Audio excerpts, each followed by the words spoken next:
Hi everyone, welcome back into the Academy here at Chesterfield Golf Club. It's lovely to have you along for another video. Thank you for everyone's support and comments and likes. Really appreciate it. Really glad the videos are helping some people out there. Just as the title shows you, I've got an exercise called the 4 o'clock hit, and I think it's a great one to help people who slice the ball. And it's not just people who slice it, it is for everyone. So it's to improve strike, consistency, and actually hitting it further too is one of the byproducts. So a 4 o'clock hit, what do I mean? So when I look back down at the ball, so when I address the ball, it can be with any club, I've got a 7-iron here. When I look down, imagining the ball is a clock face. So as I look down, obviously 12's here, 6, 9 and 3. So what I'm going to feel is I'm going to feel this club hitting at 4 o'clock here. And obviously from the behind view, that's very much exaggerated. But people who slice the ball tend to go over the top to 2 o'clock and then hold on and the ball slices too much. So being able to feel like, now I mentioned this a little bit in our stop slicing series on the downswing, but this is going to be a little bit more detail. So as much as you can, that's quite unnerving for someone who slices the ball because a slicer, right-hander, their misses to the right. So the last thing that a slicer wants to do, the golfer who does that, is to actually hit there. That's quite unnerving, but you have to trust it. Because golf is a game of opposites. The more you hit right, the more the ball curves to the left. The more you hit left, the more the ball curves to the right. So it's this snowball effect. The more you do it, the worse it gets. So you really have to try and reverse that. It takes a lot of trust, especially if you're taking it out to the golf course and there's trouble on the right. Why would you hit there? But you have to trust that. So one little exercise to show you, and this isn't for you to do, but I'm going to show you what the actual club wants to do under speed here. So I'm going to show you this white stick on the ground. I'm going to try and hit the ball over the white stick. Now you can see from behind view, that's very, very extreme out to the right.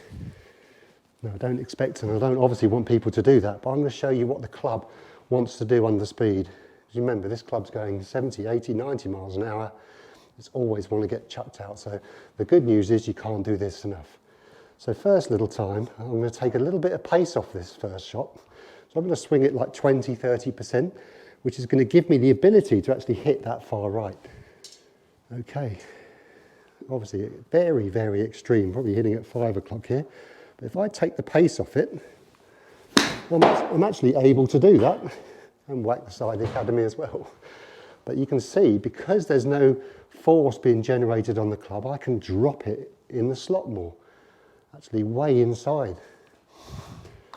So that's a good starting point for everyone. If you want to take a bit of pace off your swing, that's going to allow you to drop the club in the slot more. And you hear it so many times, don't you, that people say, when I slow my swing down, I hit it better. Because actually what is happening is you're allowing this club to drop more instead of hit it over the top and create too much speed with their shoulders. Okay, so now that was like 25% power. I'm going to ramp this up to about 50% now, but I'm still going to try and swing the club and hit the ball over that white stick. And you can see from behind it's absolutely ridiculous, but I'm going to show you what the club does under more speed. So 50%, 25% quicker than the previous. And then you can see from behind, didn't strike it all that, but you can see the ball didn't start down that white stick because under speed the club wants to start getting thrown out. So the good news is you can't do this exercise enough under full speed. So it's always good for you guys who are over the top, just take a bit of pace off and really exaggerate at the driving range, trying to hit it as far right as you actually can. Remember, obviously you don't take that on the golf course, but it's a fantastic, even if you do a practice swing, you're trying to loop this club. It's inside, even at 5 o'clock there. Okay, 25%, 50%. Let's ramp it up to like 90%, near enough full swing for me. Right, I'm still going to feel the same thing. I'm still trying to get in this position here, as far open, right down that white stick, as much as I can. And you can see that really didn't start that far right from the behind view. Kind of only started here. Obviously it's right to where I was aiming, but you can see now, because there's more speed generated on this club, it wants to now throw back on line. Because we're at this incline angle, We need to feel probably more than that to get us back to central, get us back onto plane.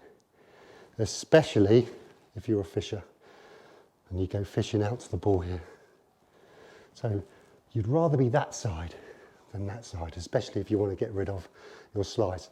And then the byproducts of that are more speed, better strike. It will give you the ability to move your body without really trying, because what's going to happen, it's going to be called matching up. You're going to get this club, because obviously I don't want the club to be this far out. That's ridiculous. But you've got to feel that. My little saying is, you need to feel a mile to gain an inch. But slowing your swing down, you can introduce too much, and then you can layer different speeds onto that. It's a brilliant exercise to go to the range with. And experiment yourself with those different speeds. You could put a club down or visualise something ahead of you, like a bit more of an acute angle to the right, and try and hit out there. Because the more you try and do this exaggerated and you layer speed on there, you might find a neutral swing, and you'll be amazed how much the ball starts straight, especially when you layer that speed on there. So you can do this at home. You can really practice this 4 o'clock hit. Now once you start getting proficient at that, you can start kind of, you don't have to be that extreme, but it's always a good one to kind of check back into, and to be, don't be afraid, especially kind of off periods at the driving range, because you're not trying to practice perfectly, you're trying to get your mechanics sorted out a little bit. So when you go on the golf course, you don't have to think that much. So I always like to practice extreme, because if you do it right, you won't get extreme. You will if you slow it down. So you can see there, so much to the inside, I hit the side of the academy. But if I try and do that same swing again, under speed, you can see it's only gone kind of here. So for you over the top, and that's someone who actually, when I don't actually suffer from an over the top. So even someone who likes to drop it in the slot, and I've taught myself to drop it in the slot, even someone like me, I can't exaggerate it. So you can imagine if someone's over the top, you're going to nowhere near swing it too much from the inside. So it's really good to give it, kind of change the needle, I call it. Really trying to change this needle from old to new, and you might find a middle ground somewhere. Really important to practice opposites. But at the same time, I am very much aware when you step on that first tee and you may have out of bounds. So let's say at Chesterfield, on the first tee, we have an out of bounds on the right. So I get, what you don't want to do is start, the uneasy feeling is obviously going to be, oh, I don't want to hit out there because that's where the out of bounds is. So people actually aim too far left and they do their over the top, and the ball slices, and left to right wind in the winter from the east. Whew, can't stop the slice. So they're fighting against this. So remember, game of opposites. I know it's going to take, especially if you're going to play with your friends and it doesn't mean that much. I get it. It all means something, especially with your mates and they're taking the money off you. But being able to trust this club, because remember what this club wants to do. It wants to drop on the same plane as where it started. Then you can let go of it and release it. So one final point, people who come over the top, obviously not this much, but I'm doing it a lot for effect, they have to come across and slice it. So they have to come across to get the club back to the ball. They have to stay back, as you can see there. The weight falls back and across, and you can probably see this chicken wing. And the more you can do this, the more you can release it. Now, 50% of that release will probably happen by just letting the club face go, nice and relaxed with your hands, and you'll get a bit of natural speed down there without thinking about it. But you might have to give it a reminder, because as much as you don't want to come across it, you don't want to start going out there and not releasing it and just hitting this massive block. So the golf ball, remember, is the best teacher in the world. It's going to tell you everything you need to know.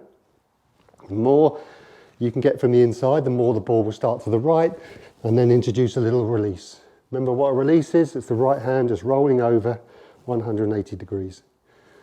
But remember, the more you get from here, the more the club will want to. So it's just like a little table tennis shot, not the opposite. So remember, when you look down at that golf ball, 4 o'clock, as much as you can, and release. Okay, great exercise, great visualization, and trust it. Okay, any comments, any questions?